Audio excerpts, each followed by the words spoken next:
Good day everyone, this is John Shadow. Welcome to my channel. Today we'll discuss the Ccna 1, the Cisco Certified Network Associate. Host or end device. All computers connected to a network that participate directly in the network communication are classified as hosts.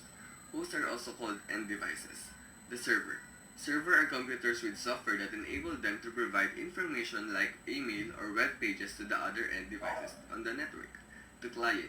Client are computers with software installed that enable them to request and display the information obtained from the server. An example of client server is web browser, Chrome, or Firefox. A peer-to-peer network. Computer function as server and clients on the network. This is type of network called peer-to-peer. So, the client and server is the server. The server is the one who provides information that will given to the client, and the client is the one who use the data from the server. And for us to have the peer-to-peer network, we need a server and client. What is topology diagram? A diagram that represents the different devices and connections that make up a network. For example, it's the client and the server. There are also a diagram there. And the proper example of topology diagram are the switch and the device.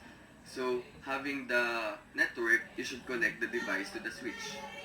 Next, what is network interface card or INC? INC is a LAN adapter provides the physical connection to the network at the PC or the end device. The media that are connecting the PC to the network device plug directly to the INC. So, to be able to have a network with the PC or the other device, you should connect the INC. What is the physical port? A connector or outlet on the network device where the media is connected to an end device or another networking device. For example, you have a networking device where a device is connected to the other device that we call physically port. The advantage of peer-to-peer network. Easy to set up, less complexity, can be used for a simple task such as transferring file and sharing printers. For a client server, we can easily save the file from the client and the server can easily get the file. Advantage of peer-to-peer network. No centralized administration, not secure, not scalable. All devices may act both clients and server, which can slow their performances. Categories of network components. Does the network infrastructure contain device, media, and services? Devices and media are the physical elements of the network. Media connect devices. Services, including the network application people use every day. So the devices and media is the same. So the devices and media are the cell phone, tablets, iPad, laptop, like that. And the services that we are using is like Facebook, Twitter, Instagram, or other Microsoft offices. Physically port. A connector or outlet on a networking device where the media is connected to an end device or another device. For other term, the physical port is where the communication start and end on the physical unit or device. What is interface port? Special ports on a networking device that connect to individual network because routers are used to interconnect networks. The ports on a router are referred to as network interfaces. Intermediary devices connect the individual and end devices to the network and can connect multiple individual networks to form an internetwork. These intermediary devices provide connectivity and ensure that the data flows across the network. The sample is intermediary devices are LAN switch. Next, wireless router. Next, router. Intermediary devices also had multi-layer switch. Intermediary devices has firewall appliance. Types of network media. Metallic wires within cables. Data is encoded into the electric impulses. Glass or plastic fibers. These are the fiber optic cable. Data is encoded as pulses of light. Wireless transmission. Data is encoded using wavelengths from the electromagnetic spectrum. These are the wireless, example are wireless mouse, wireless keyboard. The types of network cables. These are the two types of network cables, the straight through and crossover. The straight through, as you can see, The proper coding of this is white, green, green, white, orange, blue, white, blue, orange, white, brown, brown. From the other side naman is the crossover. As you can see, the white, green, orange, white, green, blue, white, blue, green, white, brown, brown. If you didn't suit it properly from the RJ45, it will not be read by the table, by the suit it properly, it will not be read by the cable tester. And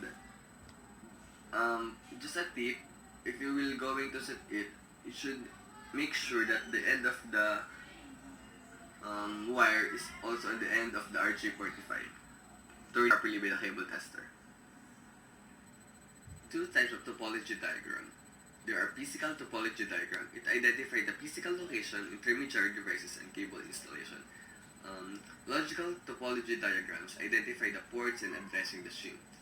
This is the meaning of the physical and topology diagram.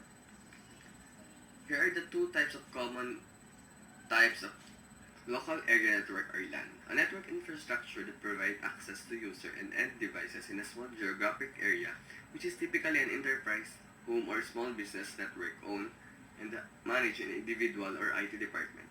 This is an example of a network which is on the house, on the small business, or in a school which is only in a department. How about the wide area network or WAN? A network infrastructure that provides access to other networks over a wide geographical area, which is typically owned and managed by the telecommunication service provider. This one is for the school and for the whole campuses that provided by the network. These are the Metropolitan Area Network or MAN, a network infrastructure that spans a physical area larger than LAN but smaller than WAN. MANs are typically operated by a single entity such as the large organization, wireless LAN, or WLAN. Similar to a LAN but wirelessly interconnects user and endpoints in a small geographical area. Storage Area LAN or SAN, a network infrastructure designed to support file servers and provide data storage, retrieval, or replication. List of end devices like desktop computer, which I'm using right now, end devices like laptop, end devices like printer, which is using for printing something, end devices, phone, cellular phone, tablets, end devices, wireless tablets, which is used by the kids, end devices, telepresence endpoint. Example of media are network media, wireless media, network media, LAN media, network media, and WAN media. An example of network media and end devices, which is using of some people. Name a specific feature of LAN network infrastructure. LANs are network infrastructure that spans a small geographic area. Specific feature of LANs include LANs interconnect and device in the limited areas such as home, school, office building, or campuses. LANs provide high-speed bandwidth to internal and device and intermediary devices. Name a specific feature of WAN, network infrastructure. WANs are network infrastructure that spans a wide geographic area. WANs are typically managed by service provider or SP, or inter-service provider or ISP. Specific feature of WANs include WANs interconnect LANs over wide geographic areas such as cities, states, provinces, countries, or continents. WANs are usually administered by multiple service provider. There are many people handling this kind of WAN area network. WANs typically provide slower speed links between LANs. Describe the Internet. Internet. It is a worldwide collection of interconnected networks, or Internet for short. The Internet is not owned by any individual or group. Ensuring effective communication across this diverse infrastructure requires the application to consistent and commonly recognized technologies and standards, as well as the cooperation of many network administration or agency. Internet is just a sharing group for the application or make cause of communication to other people, and no one is owned by the own the internet. Organizations that have been developed for the purpose of helping to maintain the structure and standardization of the internet protocols and processes are the following: IETF, Internet Engineering Task Force; ICANN, Internet Corporation for Assigned Numbers and Names; IAB, Internet Architecture Board, and many others. What is intranet? Intranet is a term of open use to refer the private connection of LANs and WANs that belongs to an organization and designed to accessible only by the organization, members, employees, or other authorization. It's only a small group where user are the employee and the organization. What is extranet? An organization may use an extranet to provide secure and safe access to individuals who work for a different organization but requires access to the organization or data. Example of extranets include a company that is providing access to outside suppliers and contractors, a hospital that is providing booking system to other doctors so they can make appointments for their patients. Name two different ways to connect the internet. Internet Service Provider or ISP, whom users, teleworks, remote workers, and small office typically require a connection to an Internet Service Provider or ISP to connect the internet.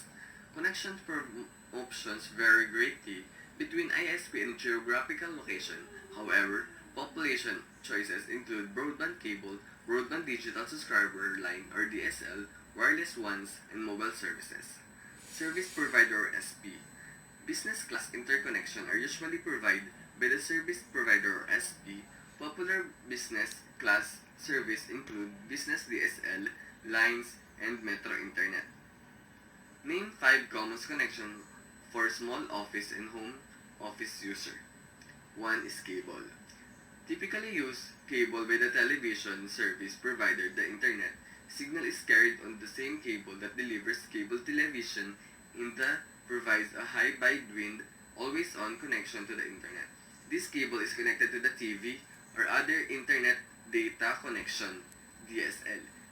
Digital subscriber lines provide the high bandwidth, always-on connection to the internet. DSL runs over the telephone line. In general, small office and home office user connect using asymmetrical DSL or ADSL, which means that download speed is faster than uploaded speed. This is the improvement DSL Wi-Fi. This DSL is a Wi-Fi connection which is more speed than other digital Wi-Fi subscriber. Next is cellular internet. Uses the cell phone network to connect wherever you can get a cellular signal. You can get cellular internet access. Perform will be limited by the capabilities of the phone and the cell tower which is connected to the phone. This cellular is cellular signal phone or like 4G, 3G, and we are looking forward for the 5G signal connection. And as the signal up, it is a cellular internet access more up. Satellite. The availability of satellite internet access is a real benefit in those areas that would otherwise have no internet connection at all. Satellite dishes require a clear line of sight to the satellite. This satellite access is to the people who are far away from the city, like people on the mountains, and which cannot be reached by the signal of the internet. Dial-up telephone. An expensive option that uses any phone line and modem. The low bandwidth provide the dial-up modem connection is usually not sufficient for large data transfer, although it is useful for mobile access while traveling. Dial-up telephone is for the telephone which is connected to other people to use a telephone call so you can have a connection even you are far away from the people you are talking. Option for businesses. Dedicated list line. List line actually reserve circuits within the supervision of the service provider's network that connect geographically separated office for private, voice, and other data network. The circuits are typically rented for a month or yearly rate. They can be expensive.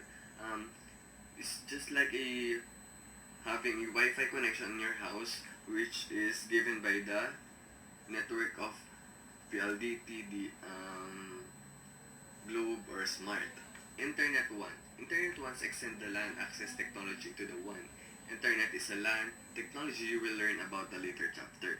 The benefits of internet is now being extended into the WAN.